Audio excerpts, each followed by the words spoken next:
and Yasuo mains alike. I am the Nightwing, Way of Life Esports, coming at you guys with another League of Legends video. So, with all of this new, League of Legends news surrounding the community right now, with a bunch of the rosters getting shuffled around and a bunch of the orgs making some, off-season roster moves. Big news comes from KT Rolster. KT Rolster parts ways with Smeb, Score, and BDD, and also Prey. So Prey came out of retirement to play with KT Rolster because he felt like that he still wanted to compete.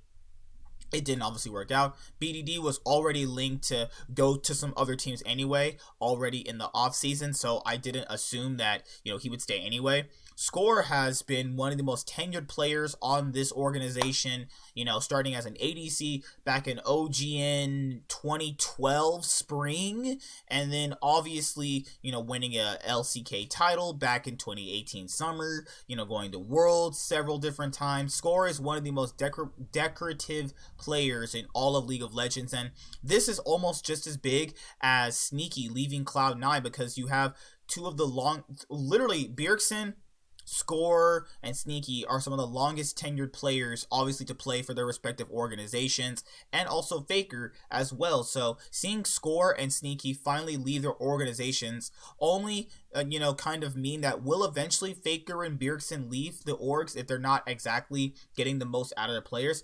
I think that time is coming with a lot of these storied organizations, but KT Rolster had a horrible last year. Nothing worked out for them.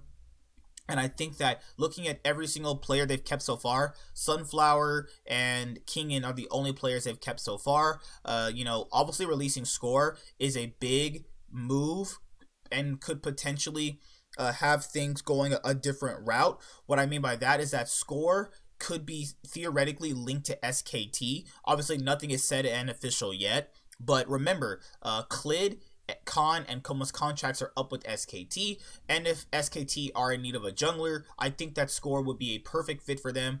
And Score and Faker, that sounds like a great mid jungle duo. Prey, not really sure where he would go, in contention. Maybe he could go to Damwon. I think that he would be an upgrade over Nuclear, but it just all but depends on how you see it. BDD has already been linked to leave anyway. That's not even surprising after all of the news I reported. So, other than that, yeah, this is from Horizon.net. Ashley Kang, who does the interviews with the players. If you guys didn't think that KT Rolster were not going to make any roster moves, that's crazy, because they had a horrible split, man. Both splits were bad. I'd argue that this was their worst year ever, in terms of League of Legends, because they went to relegations. They've usually been atop of the table. Their biggest fails come from not making Worlds and not winning finals, not being part of the LCK. Not being part of the LCK was almost a reality for them. Yeah, they needed changes. And everybody's been really... Oh, actually, we're getting another announcement in the announcement.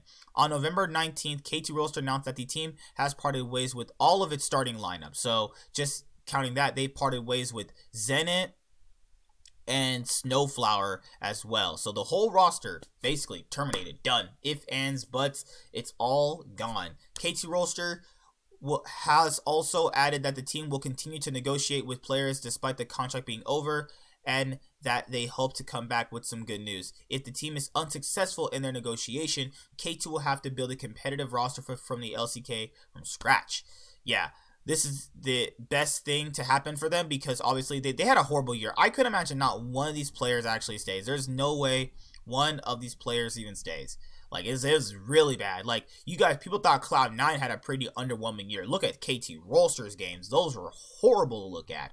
But now we have some new news coming up, and then we had Fly joins Afrika Freaks. Yes, the same Fly that was on Genji, that is pretty much a version of Pole Belter. If Pole Belter was aggressive enough to the point where he was good again, this is what he would be.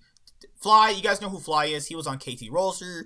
He was on Gold Coin United. He was on lots of different Fly Quests at one point.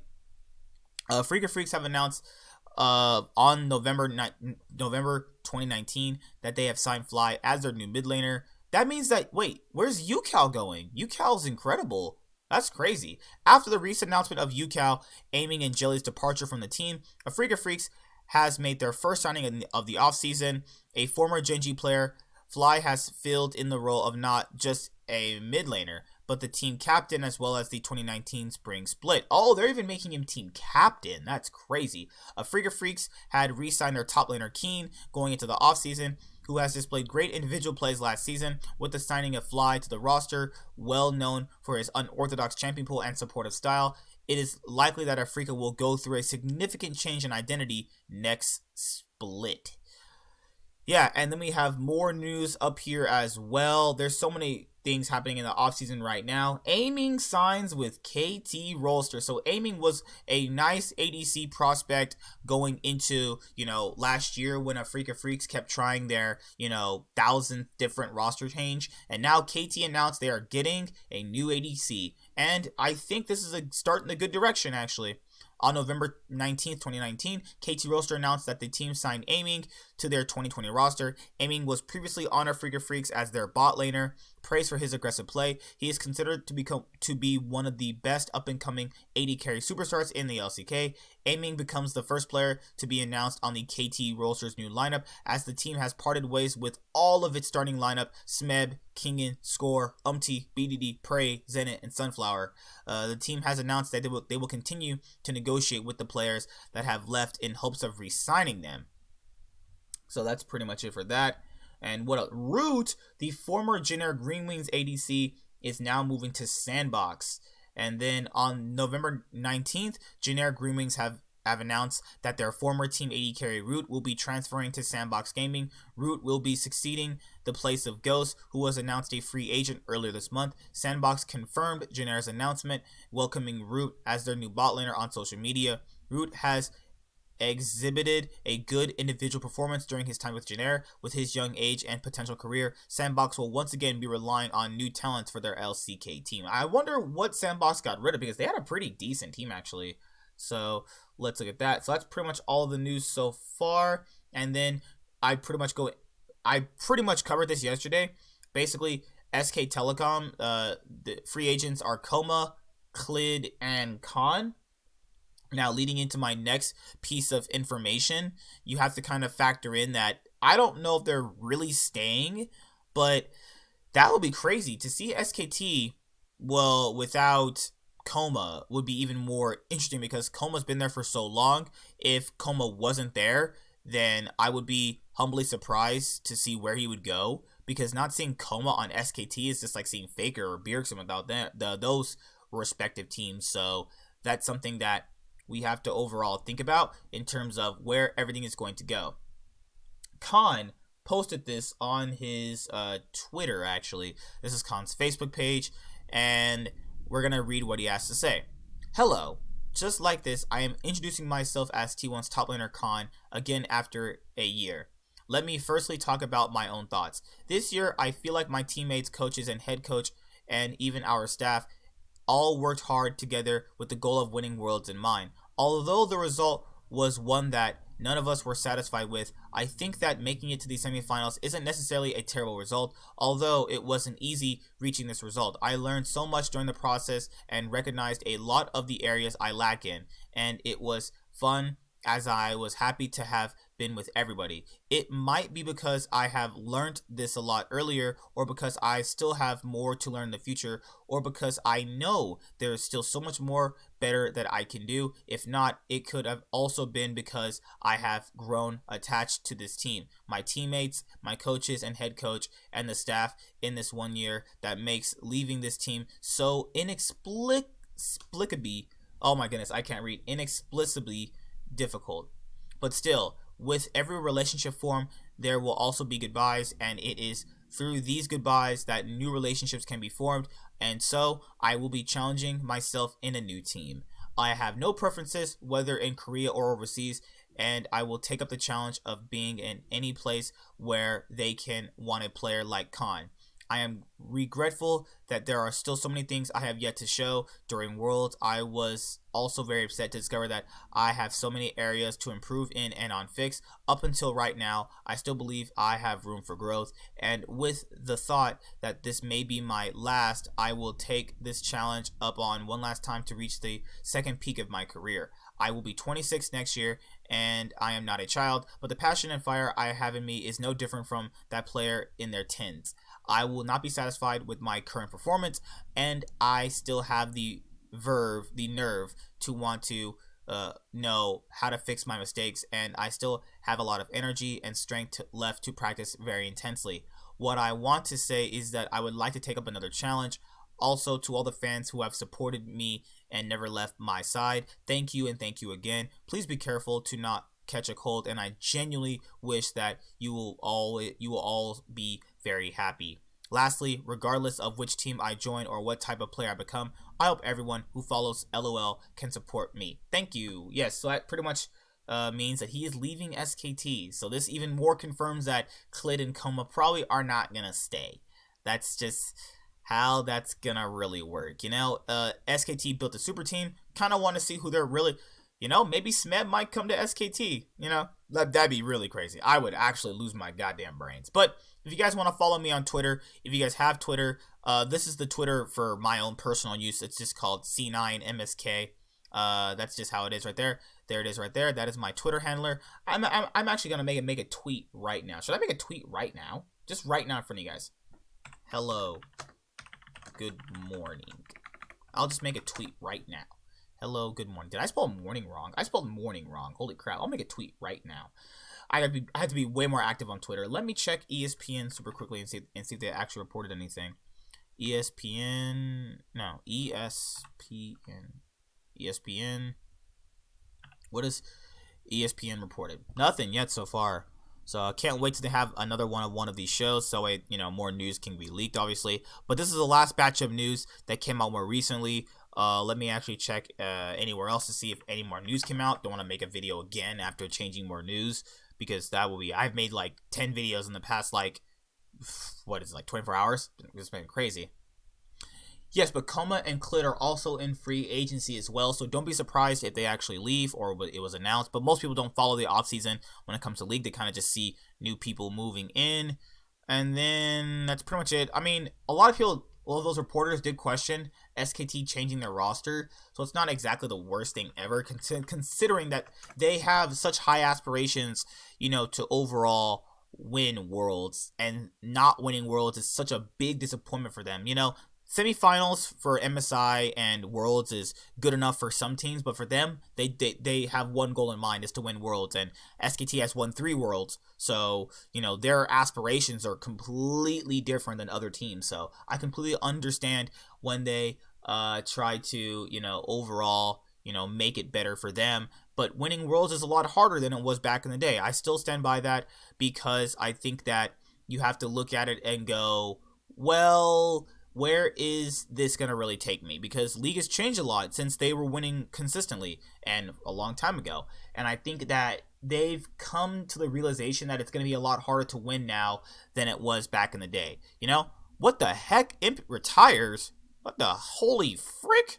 This is why I made sure I checked this, because it's just something that I obviously wanted to make sure. Let's see what else is going on here. TSM made their little thing with Smoothie and Sven. Let's see. What is this? Esports Monaco. Sources. Malika is the new mid laner for Team Vitality. Thank the heavens. Vitality is changing people. Holy crap. I'm